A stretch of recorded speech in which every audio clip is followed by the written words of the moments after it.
till the 8th to actually write on the whiteboard the different points. I'll actually send this out after the meeting so that everyone has a copy of it. So maybe you could do that. And so maybe let's start with you. My price, I'm from Southgate. Okay. And my concern about this is it all seems a very fragmented approach to what ought to be a holistic problem.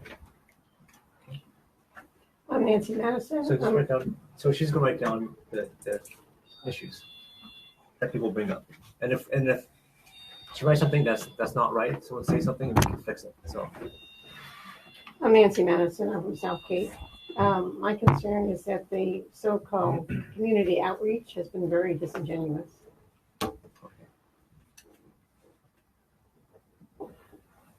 I'm Keith Rechtel from Charleston Meadows. I was just nervous about it seems very rushed and doesn't seem to be very analytical. It seems to be just kind of knee-jerk decisions. My name's Becky Epstein. I'm in Charleston Meadows. My main priority is to encourage staff option number 6 for Charleston. just I'm not sure everyone knows what staff option 6 is. If you want the trench and the tunnel in the trench. Okay. Hi, I'm Kushra Gandhi. I live in Charleston Meadows, and my concern is about eminent domain. Okay. And I'm wondering if there is a way to get a global regional solution to grade separation rather than do it city by city. So I don't know if you've ever or anybody's ever considered putting all the cities together and come up with a general solution through the entire peninsula. So are you for eminent domain or not against? Are you for or against eminent domain? I wasn't clear. Against, Against. absolutely against. Just want to make sure. Okay. Again. So my name is Steve Rosenblum. I live in Old Palo Alto, and I've been involved in the rail issue since 2009 when high-speed rail first came here. I've been a stalwart advocate of a board tunnel as the best solution, and as my neighbor here suggests, I think we should look for peninsula-wide or Caltrain-wide solution rather than each community scrapping over the funds for an individual solutions that don't match up.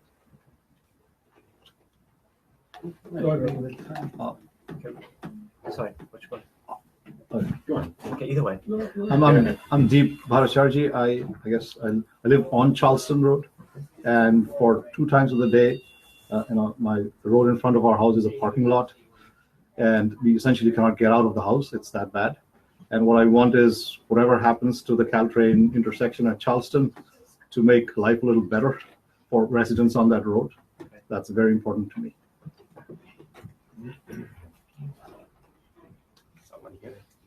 No. Sorry. Hi, my name is Parag. I live on Park in Charleston Meadows. And there's actually a petition that I think most of us have signed. It has about 280 odd signatories. And that petition sort of speaks for itself. And it's a volunteer-driven effort entirely. There's no paid signature gatherers, right? And I think I've sent you an email with that link to the petition. I think the petition sort of speaks for itself. And the top 2 points on that petition are: we are strongly opposed to eminent domain, so no forced seizures, right? And number 2 is, stating it simply, sort of bury the train, put the train underground, like trench, tunnel, bury the train. Yeah, Jeff Mercacci. I live in Charleston Meadow. Just concerned that the approach is a long-term view solution versus a short-term, whether it's funding or whatever it is, that generations are going to have to live with the result, so that consideration should be given for the long-term benefit of the city. And I'm Lisa Mercacci. I'm also Charleston Meadows, and pretty much agree with everything everybody's already said. Sorry, apologies. Could you please pass me the live stream so we can get a better view of who is talking? Thank you very much. My name is Jason. I live in Churchill on the Palo Alto. I'm one of the leaders of the we have a specific petition. I mean, I know you know this, Councilman. 420, I think it's 427 signatories now with this very specific proposal. I will not go into it now, but I think the biggest concerns, if that's what I came in late, I think you were collecting concerns. The biggest concerns are eminent domain and disruption and destruction of the neighborhood, especially in our neighborhood. Churchill is not an artery road. It's a residential road. It's only 7 blocks long. It's a serious concern because it's a residential neighborhood. Hi, I'm Nadia Nayak. I live in Old Palo Alto. I guess my biggest concern is the lack of citizen stakeholder group that is actively involved in terms of how the city rearrange alternatives. I'm Joan Holtzman. I live in Wilkie Way in Charleston Meadows, and like Nadia, I'm concerned that citizenry is, at least at present, not been adequately involved. We would like to be involved. We'd like to know more in a timely manner and also to make our views known. This is a process, although I know it's a short timeline supposedly. Many of us are here and as many more as could be notified. We want to be involved. Well, I am Irene Lloyd, and I live at Charleston Meadows, and I'm also against the eminent domain. What is eminent domain? Is usurping the property or condemning it? It's all one and the same. It's very gray area. Right. I mean, it's all the same. And congestion on Charleston, I don't quite agree because the grade separation is not going to fix the congestion. We have a road diet there that creates all kinds of problems anyway. So what would that solution do? And I'm all for the long-term solution. And what they're trying to do is something maybe for next 10 years or something like that, and wasting all that money. I don't understand what City of Palo Alto is thinking there. I'm Mandar Borkar. I'm off Meadow Drive, West Meadow Drive. I'm primarily concerned about community outreach, the communications aspect of it. Not just informing, but actually having us participate in the analysis and the picking the choice aspect of the discussion.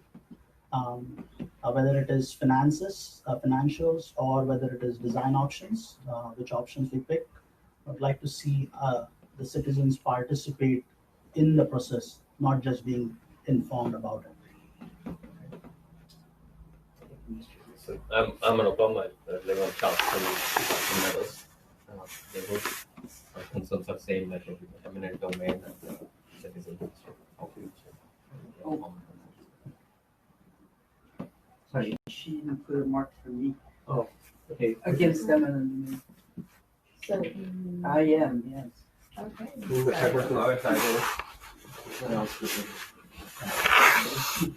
Okay. Okay. So it looks like a lot of you are concerned about eminent domain. Let me just ask real quickly: is anyone here in favor of eminent domain? What price you're paying, I guess. Okay, so you'd be open to a long pay enough. Yeah, I mean, or in the sense that I'm right at the intersection, so it's not, I'm like at a point where it's almost like I've been living with that fear for 2 years, and I know I move a furniture, I switch even if I switch, like if I change a switch and it's on my mind, that $10 am I putting in, and so I've lived way too much in a fear from, I can keep on going, but yeah, that's what I have. All right, could you maybe describe eminent domain and the process to the extent that you know it for those that are here? You asked what you're representing than me, so I don't know what you want to fight. It's not why I'm here.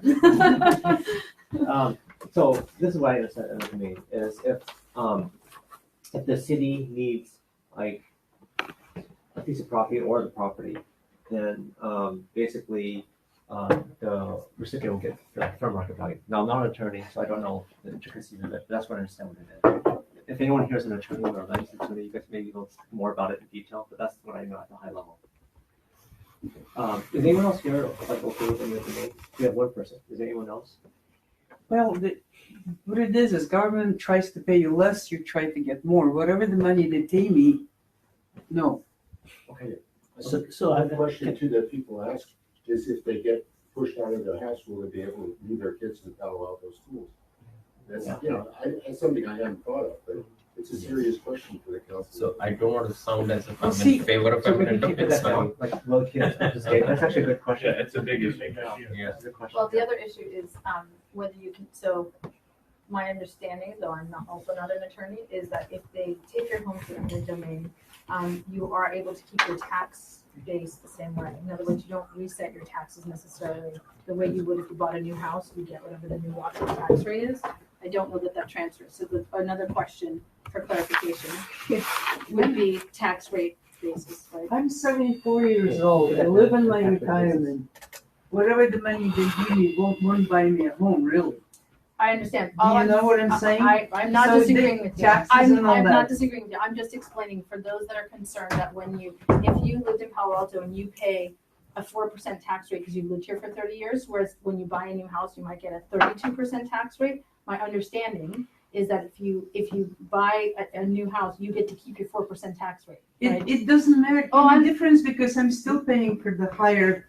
Of course, Do I'm you not. know- I mean, you know, I'm not trying to defend eminent domain. I'm just saying to the point that that's a question that the city should be able to respond to. I think is an important one, right? There should be clarification when we talk about those things and when we talk about the difference between. Are you talking about eminent domain of a foot of someone's property, right? Because it's not the same as if you're taking someone's entire property. Sure. So I think I would like to rather clarification on this. My understanding is you can still take away properties without doing eminent domain. That's my current I guess you can understanding. volunteer for it.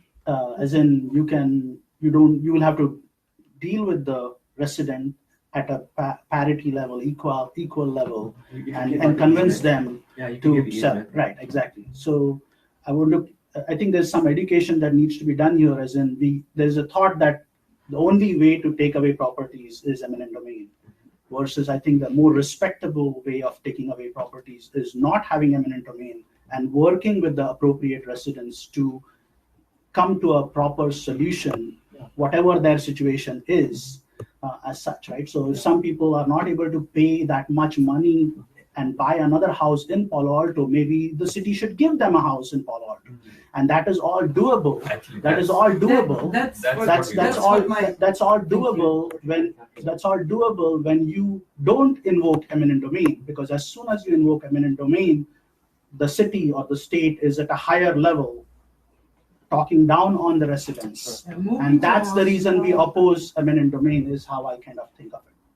If they move me, Nadia, I didn't understand your property tax bit. So right now, say, we bought a house for $1 million, and we pay 1.5%, right? So we pay $15,000 a year, right?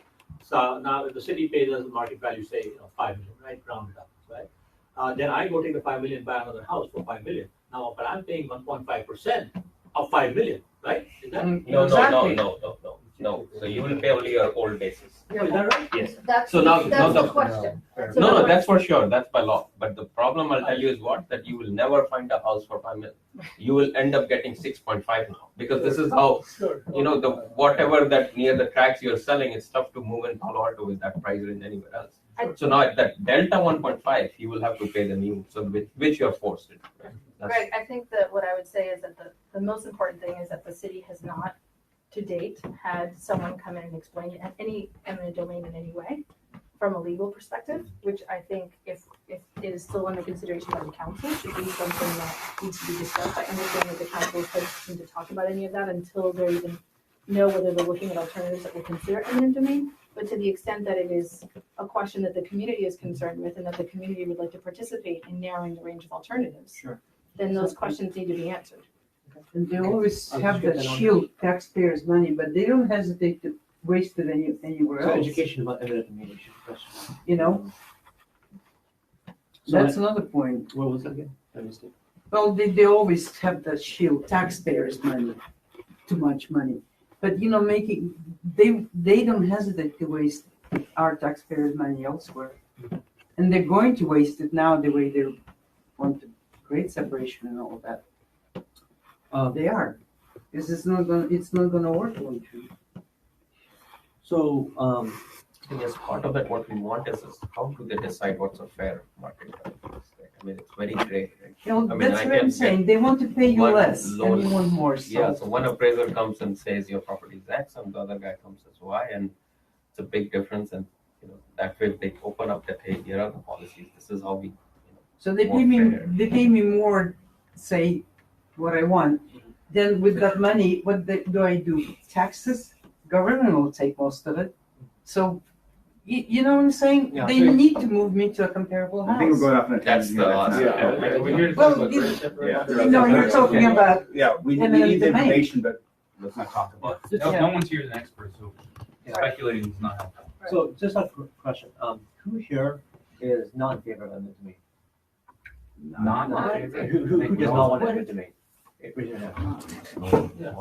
Oh. It depends if you're talking about a Well, foot yeah. or someone's entire house. I mean, Oh, the just, problem is just in that general, just in general. It's not Just to be that clear, kind of like, we question. don't want the state to come back, if that's what you mean by eminent domain. We don't want the state to come down and take away houses without having a fair discussion. Well, That's what we mean by to be eminent. fair, Greg, so we're doing webcast. I don't think it's fair to poll the citizens on what necessarily each of them thinks, like generally. I mean, I think people are telling you that they want more information about eminent domain, but I think to the extent that we're all here to talk to you about what you think the city's doing and what your views are since you're Well, the just- elected just- official, I think well, that would just- be most helpful. I mean, Well, I don't know how just to everybody be else clear, feels. so everyone's expectations set. So in general, council members are supposed to make up their mind in the meeting. So we're not just all Brown Act, sunshine law, where we're not really supposed to make up our mind before the meeting, right? So at the meeting and a public hearing, this is as public as we possibly can, I guess, but it's not really public because it's not a full council meeting. So at this meeting, if you're expecting me, the expectation cannot be for me to say, here's how I'm going to vote on this. This is how I'm going to decide on that. So what I'm looking for actually is more resident input. Okay, so just to be clear on this, I cannot and I will not say this is how exactly I'm going to decide at the meeting. I just consider an expectation. Because if we're wanting that, I can't do that at this meeting. Okay. So, Greg, can I, I'm sorry. So, in light of that, right, so at the last, at the last council meeting, where, we were supposed to, the agenda included this topic, and it was pushed out to the next meeting, right? So, the 280 or so signatories to our petition had agreed that sort of I represent them on just those 4 points and speak to the council, right? So if you don't mind, I'll just go through those 4 points that about 280 of us have agreed to. It won't take more than 2 minutes. Okay,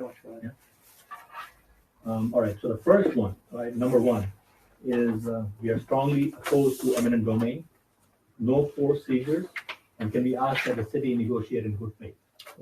I got it right here. Thank you. Right, okay. So can we ask that the city negotiate in good faith?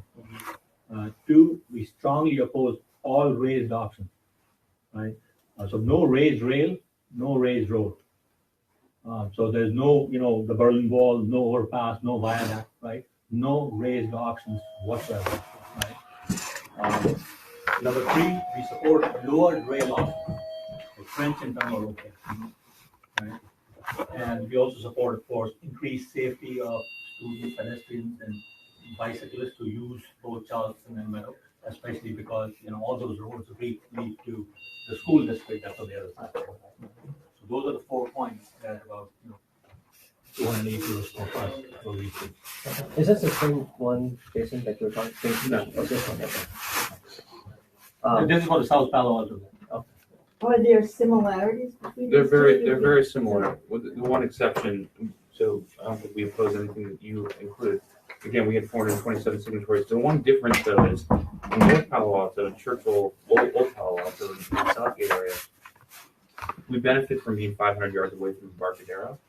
And so it's a system approach is to try to fix Embarcadero. If we can't get a lowered rail solution, is to figure out how to fix Embarcadero, which is a known problem for I think anybody who lives in the area or any Palo Alto knows that. So, but otherwise they're very similar. In fact, I think Dave Chen, who's one of our co-leaders, they're very similar. So do you want to pick up? I'd just like to offer a suggestion. Would it be okay for each person to make like a 1 minute or 1.5 minute statement about what they would like to see, or do you have an agenda of particular items you'd like to So cover? let me tell you why I do this in these meetings. First of all, we do them based on popular demand. So whatever, if we get a lot of emails on a certain topic, we hold these kind of meetings. So that's the first thing. But I do this also because I kind of view myself as a representative of the community. And in order for me to do that properly, actually, I need to know what the community thinks. And so that's exactly. So I definitely want to hear everyone's perspective, right?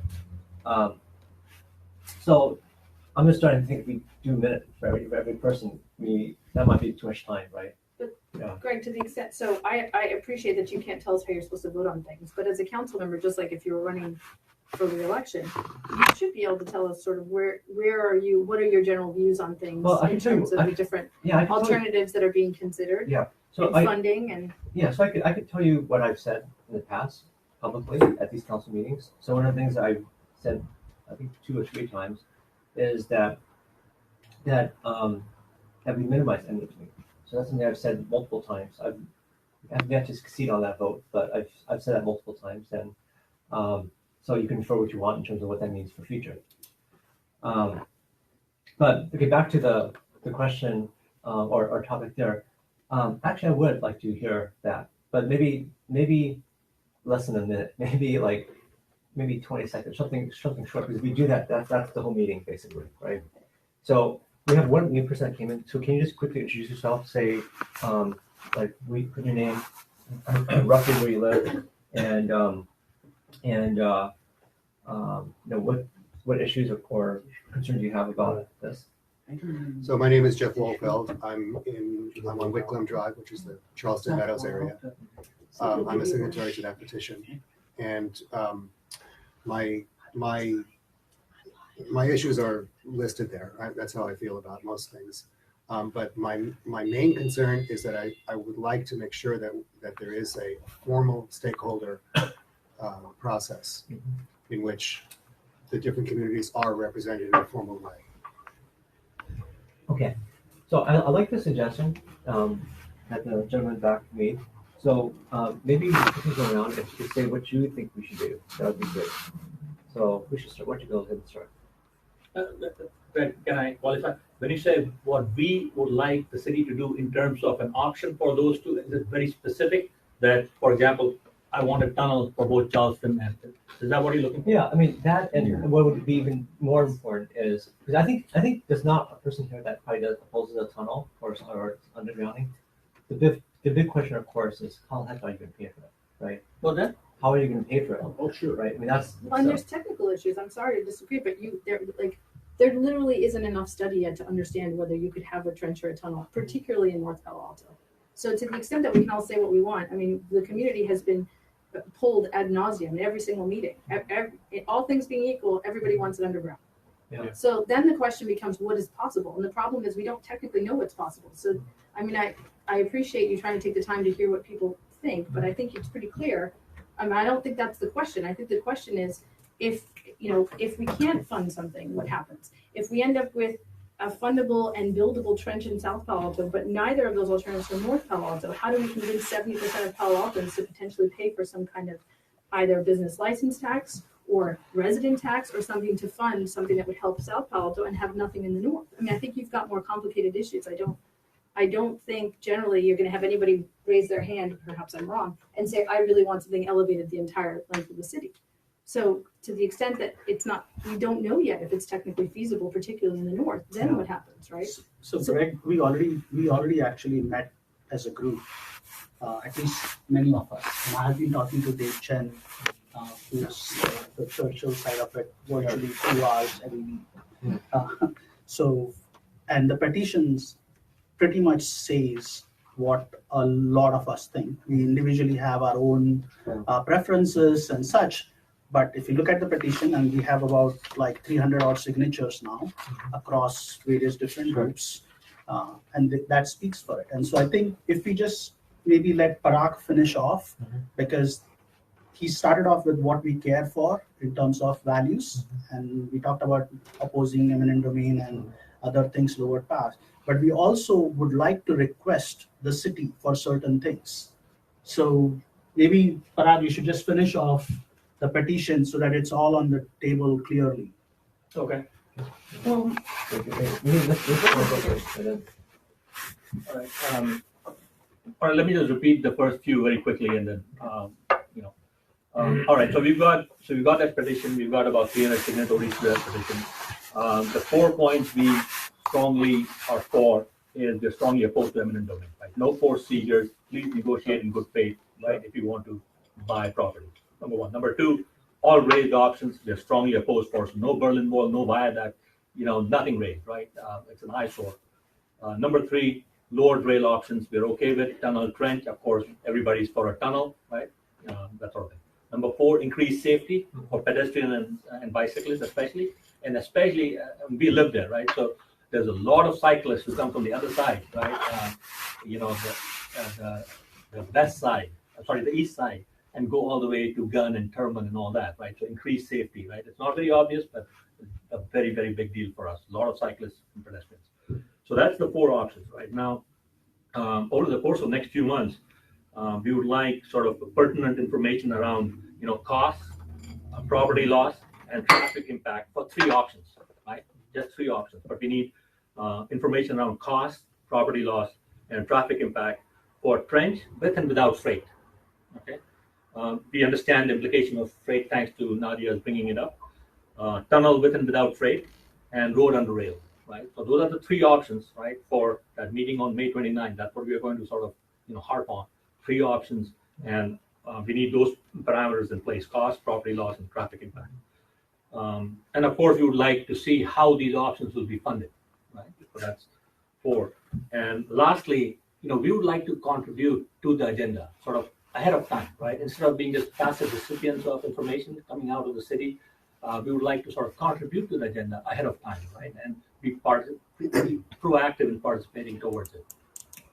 Okay. Sorry, ready to say that? Yes, you mentioned funding, but isn't it kind of common sense to first have funding and then think about doing things? I mean, now we decided to do this and we have no funding. Can I come answer on. that? Yes. So I think for most of us who are not used to public projects, like if it was your own house and you have to do something, yes, that's typically where things are done. When it comes to public infrastructure, what tends to happen is you will get people who might come up with something interesting that's a vision, and if people are really interested in that, they will figure out how to raise money for that. Well, So to the extent that, for example, I don't know how long you've lived here, but the library situation, so the library bond failed twice until they finally figured out that what the residents wanted was they wanted Mitchell Park Library to be done, but they also wanted all of the libraries upgraded. And so then eventually that bond measure passed with over 70% of the people wanting to do that. So often what will happen is people will agree to things. And to the extent that one of the potential funding sources is not necessarily Palo Alto residents, but there is an idea to tax the businesses in the area, because unlike most cities, Palo Alto does not currently have a transportation tax for businesses. And so in San Francisco, a lot of their projects are funded by that. And our population doubles every day with the number of workers that we have in the city. So one of the most popular things from the residents is to say, well, look, we already pay enough taxes for the infrastructure that make the Palo Alto desirable for these businesses. It is fair for the businesses to also pay their fair share to help us with the transportation infrastructure. Mm. So they don't want to necessarily limit their options based on what we have in the piggy bank. Because the truth is, there's only $350 million for 4 grade separations. That won't be enough for any of them, not a single one. I worked for the county at one when I was employed, so I know how government works. Exactly. I faced that, and I've been in it. So just, Wait, hold on. Why don't you go first and then? Yeah, I'd like to just say something generally. We're getting bogged down in the weeds here. And to me, the issue is what do we want Palo Alto to look like for the next 100 years? And the way it's been, there's only been limited, I'm sorry, I can't see what I said. There's only been limited number of ways of crossing the train tracks. And why should we have to consider living that way in the future? You get heavy traffic on those few streets and nobody else has any traffic. Why not have a city with a greenway and housing along the rail corridor? And that could be done with either putting the train underground in the tunnel or by a viaduct, which people don't seem to like, but it gives you the possibility of connecting all the streets east and west. And I think we need to look at the big picture rather than just arguing over what we've got now. Do we want Palo Alto to be better connected than it is now, or we want to just live with the same kind of lame situation we've had for the last 80 or so 100 years? Jason. So I'm going to take a little bit of a contrarian perspective, and that is that I think the problem with these discussions, and they've been going on now for many, many months, is there's no structure, and everybody says, I want a tunnel, I want, everybody wants, first of all, their parochial interests, but they also want something that's uneducated and uninformed with data.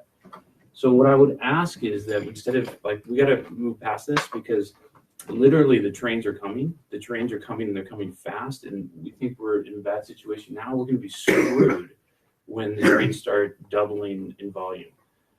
Traffic is going to be gridlocked through, and I think everywhere. I mean, where I live, where you guys live in Charleston and Meadow, it's going to be completely screwed. So what I would urge you, if I could have just one message you can take away, is you got to get past this. This is bullshit. We're wasting our time. Excuse my language, but we need the city council to study the issues. It's the proposal that's on the table with the rail committee. It's taking the 48 options. Study, get all the answers to what people are asking. And I think they're boiled down to three things. Do we have the money? How would we raise the money for each of these options? Is it viable financially? Can we actually build them? Engineering.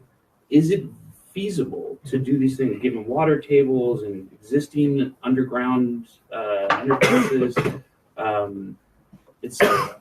And the third thing is jurisdictional. Can we do this? Can we build a tunnel given the jurisdictions on our sides? Can we do it given the freight rail? Would we even be allowed to put it underground? People say no.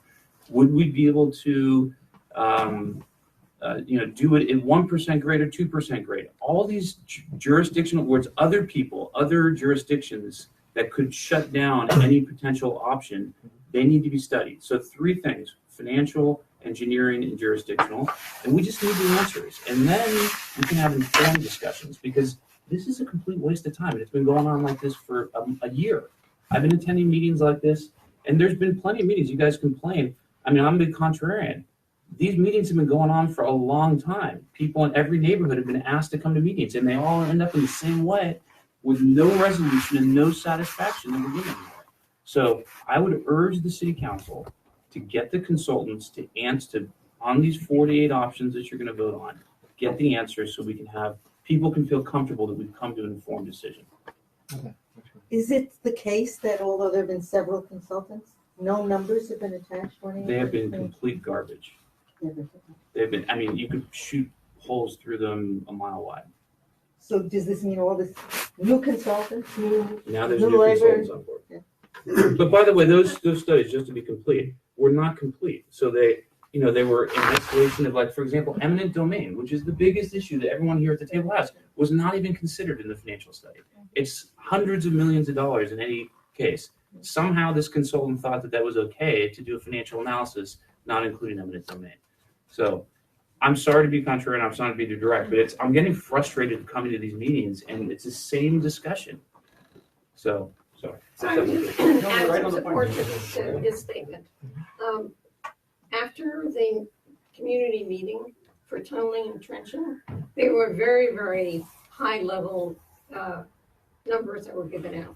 So I cornered a couple of the staff people and I said, I really would like to go down a couple of levels. They promised to get back to me. I tried following up with email. They never responded to me. We need those detailed numbers. They claim they have them, but they're not releasing them to the public. So just to step back and look at why we did the petition, the objective for the petition. What we heard from the city were two things. We can't talk to, we're not able to get through to everybody. We need a channel to get through to everybody. Second is, we can't work with 34 choices, we need to reduce them. With those two things as a backdrop, we have now formulated a channel. And we can send you which email address to, which person to talk to, which email address to work with. We can give you precise information, at least for South Palo Alto, we have that in place. So you have a channel now to work with. Second is, we have identified the three choices that we want more information about. We're not saying this is the choice. We're saying these are the three choices we want more information about. What that also means is, adding to what was just said, we don't want to keep digging out those other things back up, because we can't move forward as such if we keep bringing up the 34 choices. So we need to kind of say, these are the three choices, and let's drill into details about properties, cost, financing, design options, and such. So from a city perspective, the two things that were asked of us from the residents, we have tried to provide that back to you as part of this petition. Okay. Sorry, before you, did you have to say something? Yeah, so, are you saying Jason? Yeah, so I second Jason's like thoughts entirely, right, completely. And also to Mandar's point, right? So now that we've got a new consultant on board, right, instead of evaluating 34 options all over again, right, which is what I think Jason wants. No. I want them to evaluate the 4 to 8 that we're supposed to vote on, what the council's supposed to vote on. 10. The next 10. meeting. But in those 48, right, there are some. No, it's not 4 4 to 8. It's Oh, 10. 4 to 8. 4 to 8. Okay. Or 10. So to Mandar's point, Jason's point, what I'm trying to say is, let's not, because there's only so much time, there's only so much money, let's not even spend the money. And on those 10 options, right, in the agenda that you sent out, right, the 10 options, some of them, the residents don't even want, right? They're completely opposed to it. So why spend the consultant's time analyzing some options that, everybody's opposed to, right? There's a hybrid option, there's a reverse hybrid option, everybody's opposed to it, right? So why spend the consultant's time and our money in researching those options that are, let's figure out what we don't want to do first, right? Okay. So Greg, I know that you've been one of the strongest supporters of a tunnel or an underground solution. In watching the council deliberate at both the rail committee meetings and city council meetings, it was clear that the only reason they kept in a citywide tunnel or trench was to frankly appease you and Lydia Koo and probably a bit Karen Holman, who have votes on the committee. To the extent that you've heard, I think certainly from this group, but repeatedly, that there's community support for a stakeholder group. And to the extent that most of the polling shows that the citizens really do want to look at a trench and tunnel alternative. I'm curious what your thoughts are on having a stakeholder group going forward, because my recollection serves correctly, when that came before the council 18 months ago, you actually voted against a stakeholder group. And I'm wondering if your view on that has changed in light of the fact that certainly city staff does not seem to want to keep that alternative in there. They're sort of doing it just to get to this now or vote of 10, but then they are really trying to get that out. And so I just wanted to know if your position has sort of changed on that. Well, I have definitely an open mind. I mean, to be honest, I kind of want to do what the residents want. I want to do what is best for Paul. So it's not really what I want or what. So are you supportive of having stakeholders directly involved in the process with city staff, or do you prefer that it's a city staff-led process? Yeah, so I will have to vote on that very topic probably. And so. That's not agendized. Well, let's put it this way. If I express an opinion, I make a decision outside of the meeting, like a true public meeting, which is a council meeting, I could just walk on myself. You are absolutely entitled to tell us your thoughts, your views. You can't tell us necessarily how you're voting on any issue, but this isn't agendized. I mean, you're hearing community support for this. You voted previously against it. I'm just trying to understand whether you're supportive now. Let's put this, I have an open mind about it. Okay. You want to say something? I really wanted to find out whether we could get specific input from this group or any other interested group to attach to specific questions. How far along are these consultants on answering some of these questions? I mean, something like jurisdiction should But be. they haven't started because they haven't voted on. They have to vote on the 10. They have There to was vote a as list to of whether they'll 40. be. There was 40. They need to have vote. The rail committee has made a proposal, but it hasn't been voted on by the full council. It was supposed to be voted on last Monday, and it got postponed to Tuesday the 29th. Tuesday the 29th. And only at that point? Then the consultants will answer all the, supposedly do a thorough study on all I those think options. presumably they're thinking about it anyway. But no studies started I yet. think, and none of the studies that were done prior are relevant to the. So it's important to note that in the back of the agenda item for Tuesday, the 29th, there was an additional report that, even though it was completed in January by the old consultants, was not made public until the packet just came out. And it is an update of the circulation study that was done by the previous consultants that were fired.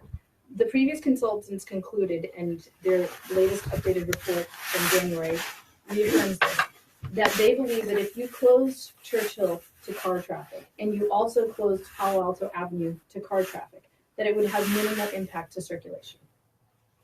Excuse me? That's all I'm Wow. saying. So just for the record, if you look in that report, there are on a daily basis 16,900 cars that go on Palo Alto Avenue, which would be rerouted presumably to either Ravenswood or University Avenue grade separation. And there are 9,200 cars a day that go on Churchill, which would be presumably rerouted to either Oregon Expressway or Embarcadero. And this report analyzes those numbers. And we have, by the way, 60 school buses that go on Churchill and cross the tracks, something like 60 non-school buses that are just transit buses that go on Palo Alto Avenue. All of those would be rerouted to University and to Embarcadero or wherever. And according to this report, there would be no impact on circulation. So Well, to the just extent that you're to be concerned fair, about the studies. I don't know whether or not that included the improvements in Embarcadero that they proposed. No, without any widening of Embarcadero or potential widening, it didn't matter. It would still have no impact. So to the extent that we worry whether traffic models are necessarily the best way to consider effects, or whether, I mean, as residents, People that live on Embarcadero, I mean, they would get a lot more traffic. right. And so one thing that you guys might think about is that Traffic's coming, there's nothing we can do about it. Traffic is increasing. The question is how do we facilitate? Yeah, but closing roads is not gonna improve the flow. Well, so one thing I would offer is that what's interesting about the closure is that it's actually something that we could mimic. So if you wanted to see what happens to traffic, you could potentially do a planned shutdown of both of those intersections and test the theory as to whether or not that report is accurate. I'm just saying. So either you argue Two comments. Let's, Rob, and then. So really quick, right? So just to get down to it very quickly, right? On May 29th, you're going to have a meeting, right? To narrow down the options from a larger set of options, right? And you've gone through that list of options, right? So, why even include, for example, number 5, which is like road over rail, right? Why include, there's 10 options there. Number 4, rail over road, right? It's just like, wasting our money, wasting effort, right? None of the residents are for those options, right? Sorry, let's go with you, and then and then then maybe you, and To echo some of the stuff that Jason was saying is, for example, trench in our neighborhood would be popular. We don't like the idea of elevated tracks going and looking down in people's backyards. We don't like the eyesore of elevated. But in order to do a trench, you have to have 2% grade. And if that's not achievable, we're wasting our time considering that. And we really need to scrub. Is there anything we can do with the trains right now to allow the freight trains to be able to go at 2% grade? If not, that's off the table. That's really important. Just to answer your question, the original high-speed rail plans from 2010 that were looked at a 4-track alternative, but still were looking at putting things in the trench, they put 2% in their report. It's possible. With freight. Okay. It's possible. Okay, but in the staff reports, they say that they're limited to 1%. Which is exactly the point that Jason's making, which is the staff reports in some ways and not necessarily the best reports on what's technically feasible. I thought the staff report said it was modeled at 2% with a question mark that it wasn't certain that it could be approved, but it was modeled at 2%. But you have staff saying that it may not be technically possible, and then you have actual real documents that prove that. Right. I'm just saying that the document did actually model it at 2%. That's why it was viable. Okay. I mean, it was. And the second thing is that we need to coordinate with Mountain View and Menlo Park. If you're talking about, say, a deep bore tunnel, if the other two cities are not doing a deep bore tunnel, then it becomes infeasible. Yeah. But if they are doing it, then it becomes much more feasible. The end conditions are important. And right now, we're putting our blinders on and just looking at Palo Alto. Or it would have to service within Palo Alto. Yeah, and same with Palo Alto Avenue. Even if you don't do a deep bore, if you look at Palo Alto Avenue, we cannot do that in isolation. It's so close to Menlo Park that whatever decision is made there ripples into Menlo Park, and whatever Menlo Park does ripples into Palo Alto Avenue. And just to say, you realize that this end-to-end tunnel so number 10 on the list of alternatives is a tunnel that both starts and ends within Palo Alto is not technically possible because there's not enough space between the San Francisco Creek and University Avenue Station. So my point being, when I'm telling you that they put in that alternative to appeal to the vote that will come from those who have been pushing for a tunnel, that is a technically infeasible alternative that has been thrown in, okay, which is not technically possible. Okay. It's just not. Which one? Is there an alternative that would be a partial tunnel? I'd have to look at If you do a tunnel, you have to start in Menlo Park. Yeah. So you Is have to anybody talking to Menlo Park? Well, they sent us a letter, but why don't you go ahead? So I like this idea of a tunnel, money being no option or no object. But the problem here is I have no idea what it will cost to do the tunnel versus any other option. It may turn out that we all love tunnel, but it's going to cost us $10,000 per parcel to fund it, plus state funding, plus federal funding. Then it's a non-starter. And we don't have the data that really says what's the difference between any of these options to be able to say, yes, I like this option because it seems practical. I can actually afford, I would be willing to afford it. Or I can imagine convincing all the other people in Palo Alto who don't live along the tracks that this is in their best interest too. And so they'll vote for a parcel tax or whatever it's going to take. It's going to take something like that, plus other funding to make this happen. And there's just not enough information available. So when we have these community meetings, we had this one, had some in Southgate, we have here. They said, "What would you like? What would you like?" And he said, "Well, I don't know what I'd like because you haven't told me what the options are.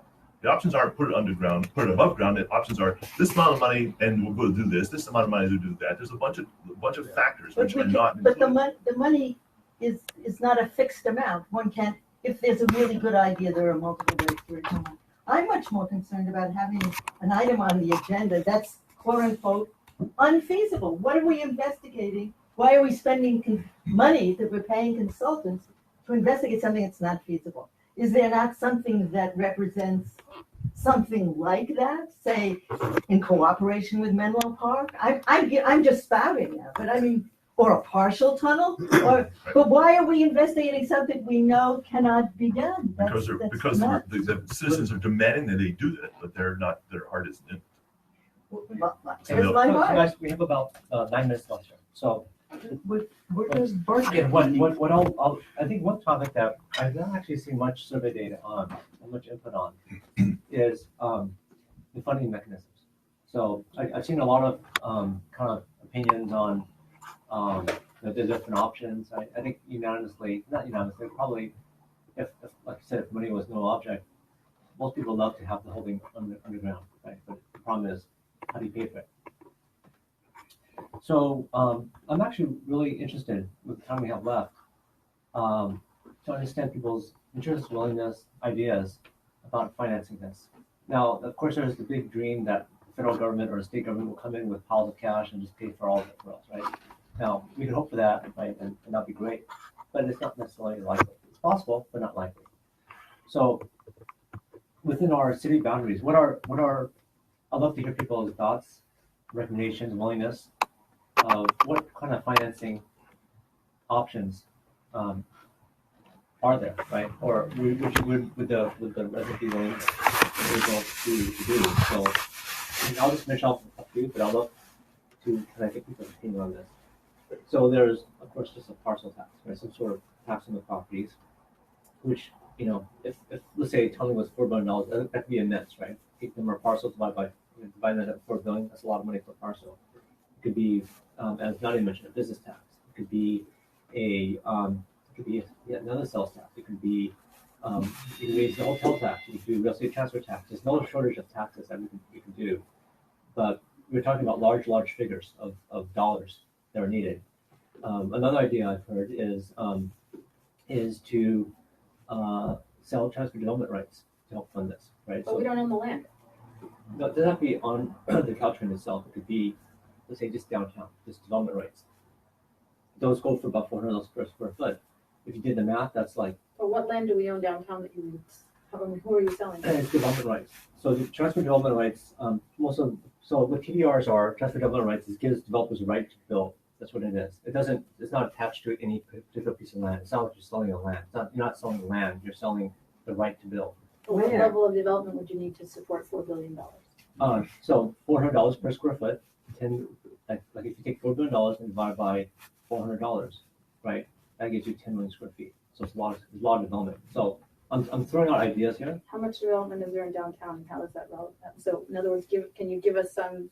I have a hard time understanding what 10 million square feet looks like. Is it all of downtown Palo Alto? The way you can think about it, it's equivalent to like 7 Salesforce towers, right? So if you guys have seen that in SF, that's what it's equivalent to, right? I'm throwing out extremes. This is what makes my blood boil. We talk about things that are just so irrelevant. We have to. The trains are literally coming. Like we need to get down to brass tacks. So brass tacks. So Jason, why don't you start? How would you fund this stuff? So I'll be completely frank.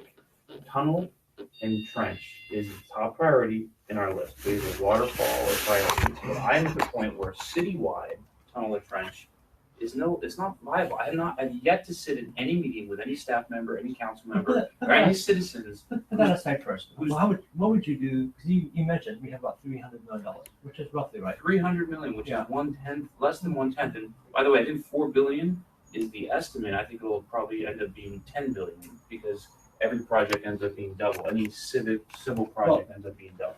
What I would like to do in the last 5 minutes we have here is hear about people's thoughts about financing.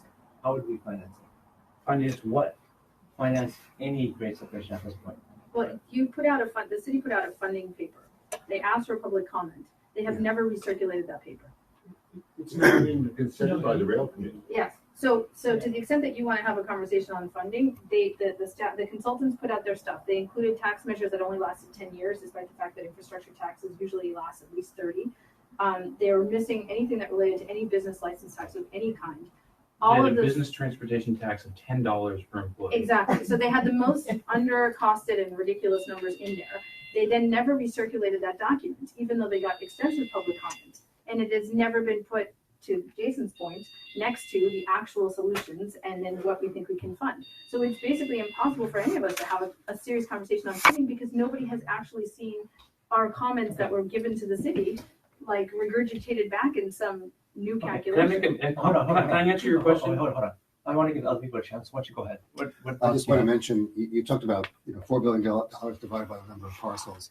That's not the way it would ever be done, right? There would be a bond measure, right? And it would be a 40-year bond or something like that. So even though it still comes out to a very large number of dollars per parcel, it's not 4 billion divided by. That's true. Yeah, that's true. Okay. Anyone else? I'll give you time. Anyone else have any thoughts? Otherwise, Jason then. So, okay, sorry, go ahead. Well, I mean, Caltrain goes through our city. It transports people all over the map, right? I mean, but when a flight goes over countries, they pay. I mean, is there money you can charge from Caltrain? Yeah. No, why not? What? So They have the right of way. it's a long story. Caltrain is voluntarily funded by the 3 counties. They are currently always in a deficit. There is a tax measure that will be on the ballot probably in 2020 just to get Caltrain dedicated funding. They're the only public transportation agency in the state that doesn't have dedicated funding in the 3rd most congested corridor in the United States. So that's like squeezing blood from a stone. I'd just like to bring up again the issue of value capture over the train tracks. This is an issue that's been poo-pooed, particularly by Councilmember Scharf, as being not worth the time. But if the train tracks are underground, there's 20 acres of real estate above the tracks that can be developed, and these development rights for that, at the very least, should inure to the city's treasury. No, actually, I did the math on that. It's 100,000 square feet end to end from Palo Alto, $400 square feet, works out $40 million. And we don't know if it's Caltrain's land. Yeah, it's $40 million. $400. No, I think there was more detailed study done by someone last time. I had a So about $1.5 billion is what they could get from the land. So that makes There was a detailed. We're talking about funding. Yeah. Is that we really shouldn't be looking at funding it necessarily just with the city level. Stanford is involved. A lot of Stanford people would be going under this, and so the county should be looking at funding also. We should be working cooperatively to spread the data across. Unfortunately, we have no jury. We can't force anything on Stanford because they're not part of Palo Alto. But the county can. Nobody. Well, Greg, have you discussed the issue of so when High Speed Rail was in town, we used our city lobbyist extensively, both in Sacramento and in Washington, to talk about this issue. To his point, this is a regional issue. There are 42 grade separations between San Francisco and San Jose that need to be funded. We are just 4 of those. We have had 0 conversations either at the rail committee or at city council involving our lobbyist with this issue, which is considered a council priority this year. Unlike in 2010 when it wasn't, and we had 28 rail committee meetings in 2010. We've had 5 in 2018, despite it being a council priority. So would you be supportive, or could you think about potentially using our lobbyists to actually help with some of these more regional issues and look at the issues of regional funding? To me, sounds like a reasonable idea. So, now, actually, I think Jason and you had comments. I don't know. Mine's very, very quick. Okay. Just want to mention that it is a regional issue. We're never going to get state or federal funding for Palo Alto, right? So any kind of funding that's going to come from anywhere outside of Palo Alto itself has to be regional. That's all I'm saying. So what I would say on that point is, like, we're at the 11th hour. If we're gonna do, and this Nadia, I've been in many meetings with Nadia asking for this, and no action's been taken. And if we don't act on this immediately, given all the jurisdictional and funding issues, I think it's almost a certainty that the board tunnel's not going to happen. What I would say is, which is maybe my parting comment, is we have to be practical if we're not going to get $4 billion of grant from Stanford or whoever, and think about this very practically. And the way I think, you asked, what is you each individually think about funding? I think about this very practically. We have from Measure B and from a few other funds, roughly $300 to $400 million. We have 4 grade separated intersections already in Palo Alto. Menlo Park has 0, Mountain View has 2. We have twice as many or 3 times as many as any county, any city in the area. We've got to figure out how to make those work first.